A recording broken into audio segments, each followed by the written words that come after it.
के पहले हफ्ते में भारत एक बहुत बड़ी ड्रोन और काउंटर ड्रोन एक्सरसाइज करने जा रहा है। इस एक्सरसाइज का नाम कोल्ड स्टार्ट रखा गया है।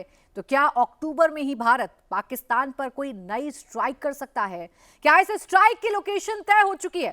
क्या नवरात्र के बाद रिजल्ट दिखेगा और क्या ये रिजल्ट पीओके वाला होगा? इस रिपोर्ट में आपको दिखाते हैं। 24 सितंबर 2025 से 25 सितंबर 2025 के बीच नरेंद्र मोदी क्या करने वाले हैं? कल दोपहर 12:30 से लेकर परसों दोपहर 3:30 के बीच क्या होने वाला है? बंगाल की खाड़ी में हिंदुस्तान क्या करने वाला है? कौन सा प्लान एग्जीक्यूट करने वाला है?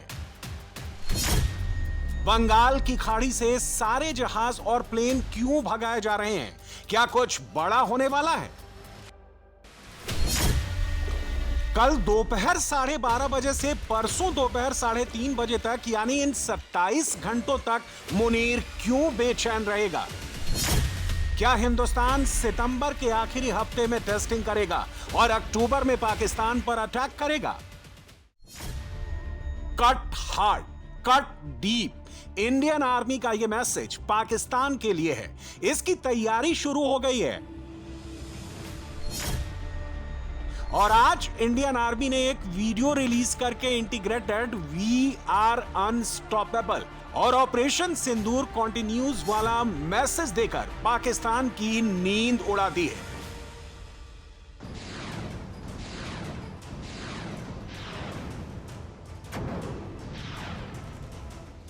बस कुछ घंटों का वक्त बचा है। बंगाल की खाड़ी में हिंदुस्तान एक बहुत बड़ा धमाका करने वाला है और इस धमाके की गूंज कराची तक सुनाई देगी।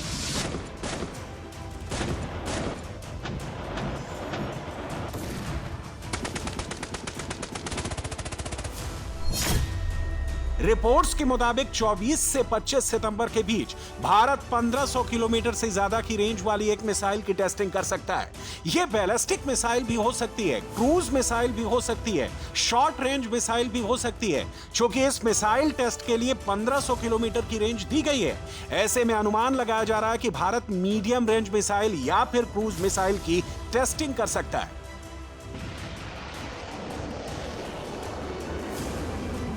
अगर भारत क्रूज मिसाइल की टेस्टिंग करता है तो मुमकिन है कि वो surface to surface subsonic cruise missile Nirbhay की टेस्टिंग हो। इस वक्त आप अपनी स्क्रीन पर उसी निर्भय मिसाइल की शुरुआती टेस्टिंग की तस्वीरें देख रहे हैं।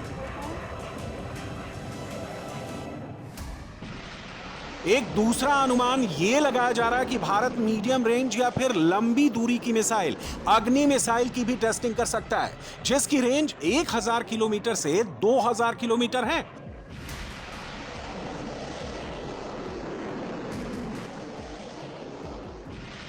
पिछले कुछ हफ्तों में भारत ने 3 मिसाइल्स की कामयाब टेस्टिंग की है। न्यूक्लियर कैपेबल छोटी दूरी की बैलिस्टिक मिसाइल पृथ्वी 2 का पिछले महीने ही सफल परीक्षण हुआ है। अगस्त के महीने में ही 5000 किलोमीटर की रेंज वाली मीडियम रेंज की बैलिस्टिक मिसाइल अग्नि 5 की कामयाब टेस्टिंग हुई है। इसके अलावा अग्नि 1 की भी टेस्टिंग भारत ने की है। और इस खबर के आने भर से पाकिस्तान में सबके दिल की धड़कनें तेज हो गई हैं। टेंशन इतनी बढ़ गई है कि पाकिस्तानी अभी से कहने लगे हैं भारत कभी भी हमला कर सकता है।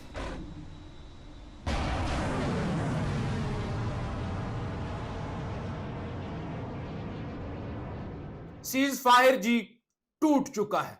भारत ने जंग का ऐलान कर दिया है। इस वक्त भारतीय असला पाकिस्तानी बॉर्डर पर इकट्ठा होना शुरू हो गया है।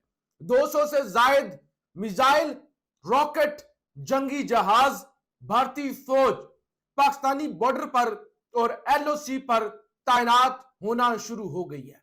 भारत की जानब से आलमी दुनिया को बता दिया गया है कि अब की बार अब हम जो पाकिस्तान के खिलाफ जंग छेड़ने जा रहे हैं, खबरदार कोई मुल्क भी हमारे दरमियान मत आए और किसी किस्म की सालसी करने की कोशिश मत करे। अब की बार हम पाकिस्तान को एक ऐसा सबक सिखाने जा रहे हैं जो पाकिस्तान याद रखेगा। हिंदुस्तान वार करेगा। अभी हिंदुस्तान को पिस पाई हुई है, वो आएंगे। और हिंदुस्तान ने कहा हम आएंगे। हिंदुस्तान ने कहा ऑपरेशन सिंदूर खत्म नहीं हुआ, ये दोबारा शुरू होगा, हम तैयारी करके आएंगे। यानी आज से जंग शुरू है, सीज फायर खत्म है। भावलपुर के सेक्टर पर भारत ने 200 से ज्यादा जमीन से जमीन पर मार करने वाले रॉकेट सरहद पर मुंतकिल करना शुरू कर दिए हैं। और हमारे जराए इस बात की तस्दीक कर रहे हैं कि राजस्थान में भारतीय फौज की गैर मामूली तैयारियां शुरू हो चुकी हैं। भारत ने जंगी तैयारियां शुरू कर दी हैं, गैर मामूली फौज की नकलो हरकत शुरू हो चुकी है। पाकिस्तान में क्या हो रहा है, ध्यान से सुनिएगा पाकिस्तान से ताल्लुक रखने वाले लोग, कि जब दुश्मन ने जंग का ऐलान कर दिया, पाकिस्तान में क्या हो रहा है। इस मिसाइल से इंडिया ये साबित करना चाहता है कि हर एक कोना उसके अब रडार पे आ गया है और वो वहां तक हिट कर सकता है। सो अब सवाल ये भी सोशल मीडिया पे कहा है कि यार पाकिस्तान के पास क्यों नहीं है इतने 100 किलोमीटर का। नो डाउट इंडिया के पास भी पाकिस्तान के हर कोने तक रीच है मिसाइल की। तो अब ये जो मिसाइल हैं, क्या इंडिया अगर ये कहता है कि उसकी खित्ते में दुश्मनी पाकिस्तान और चाइना से है, वो रेंज तो कवर हो गई है। ये भारत मुसम्मम इरादा रखता है, पक्का इरादा रखता है, तहिया करके बैठा है, डिटरमिन्ड है, बल्कि इसको मुहावरतन कहते हैं हेल बेंट है कि उसने अपना मकसद पूरा करना है। इस तरफ से खातिर जमा रखें कि उसने जंग करनी है, वो जंग पर तुला हुआ है और उसका मतमा नजर सिर्फ और सिर्फ यही है। इसके अलावा यूं समझिए कि मोदी और उसके साथी और कुछ कर ही नहीं रहे। भाई, भारत ऑपरेशन सिंदूर का तज़किरा इस कदर कर चुका है, इतना ज्यादा कर चुका है कि अगर अगले 2 साल भी वो ना करता रहे तो पिछला ही काफी है। आप गौर करें कि उसका ऑनस्लॉट, उसका हमला डिप्लोमेटिक फ्रंट पे आपको कैसा नजर आ रहा है कि हमारी हुकूमत क्या कर रही है, हुकूमत और उसके हैंडलर्स क्या कर रहे हैं। उनको आज भी दीगर मशागल से फुर्सत नहीं है, वो सब कुछ वैसा का वैसा कर रहे हैं, बाकी सारा काम जूं का तूं है। इस हवाले से कोई खास पेशबंदी, कोई खास तैयारी, कोई प्रीएम्पशन, कोई एंटिसिपेशन मुझे दूर दूर तक नजर नहीं आती। और मैं महसूस करता हूं कि आने वाले दिनों में ये सिलसिला जब हीट पकड़ेगा, क्योंकि अभी तो सिर्फ दिबाचा है, अभी तो आपने देखा ही कुछ नहीं है, जिस तरफ मामला जा रहा है उस वक्त क्या होगा। पाकिस्तान को सिर्फ भारत के संभावित मिसाइल टेस्ट से डर नहीं लग रहा है। पाकिस्तान ये सोच सोच कर भी बेचैन हो रहा है कि सितंबर में मिसाइल टेस्ट के बाद अक्टूबर में हिंदुस्तान क्या करने वाला है। तो चलिए आज इसका भी जवाब आपको दे देते हैं। ऑपरेशन सिंदूर में हिंदुस्तानी ड्रोन्स ने पाकिस्तान पर कहर बरपाए थे। आत्मघाती ड्रोन्स ने पाकिस्तान के कई सीक्रेट ठिकाने उड़ाए थे और अब अक्टूबर के पहले हफ्ते में इंडियन आर्मी एक बार फिर अपने खतरनाक ड्रोन्स की टेस्टिंग करने जा रही है और इसके लिए बाकायदा एक एक्सरसाइज किया जाएगा। इंडियन आर्मी के ईस्टर्न कमांड ने आज ही एक पोस्टर जारी किया है। पोस्टर पर लिखे शब्द पढ़िए, भारत के ड्रोन वॉरियर्स अगली लड़ाई के लिए अलर्ट भी हैं, रेडी भी हैं। और इन ड्रोन वॉरियर्स की तैयारियों को देखकर मुनीर के हाथ पैर फूलने तय हैं। अक्टूबर के पहले हफ्ते में 6 से 10 तारीख तक इंटीग्रेटेड डिफेंस स्टाफ के हेडक्वार्टर में इंडियन आर्मी अपने ड्रोन्स और काउंटर ड्रोन सिस्टम की टेस्टिंग करेगी। इसके लिए युद्ध जैसा सिचुएशन क्रिएट की जाएगी। युद्ध के हालात में, ड्रोन वॉरफेयर में पाकिस्तान से एक स्टेप आगे कैसे रहना है, इसका पूरा प्लान बनाया जाएगा। Okay, we are conducting exercise cold start, which will be conducted in first week of October in central sector, where we are going to test drones and the counter drone systems. Participating is all 3 services, industry partners, R&D partners, academia, everyone will be there. अक्टूबर में भारत जो exercise करने जा रहा है, उस exercise को cold start का नाम दिया गया है।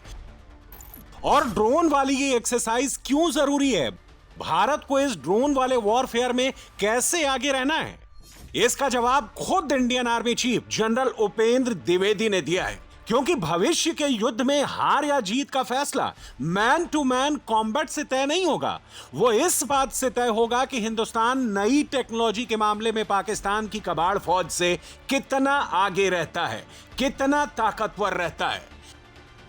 Ops Sindoor has amply showcased the great positive impact of self-reliant technology.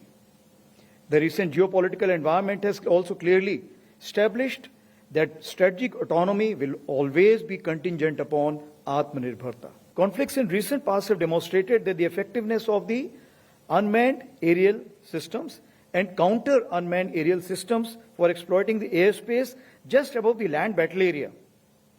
An effective management and exploitation of this space, which is known as air littoral, has become an imperative. With persistent presence of the weapon, radar system, then of course small arms, mortars, artillery, US, counter-US, rocket, missiles, and of course the flying platforms which are there, this space needs exploitation as well as efficient management, including that of the EM spectrum, that is electromagnetic spectrum. So we need a de novo innovative solution for force application and force preservation in this limited space of air littoral.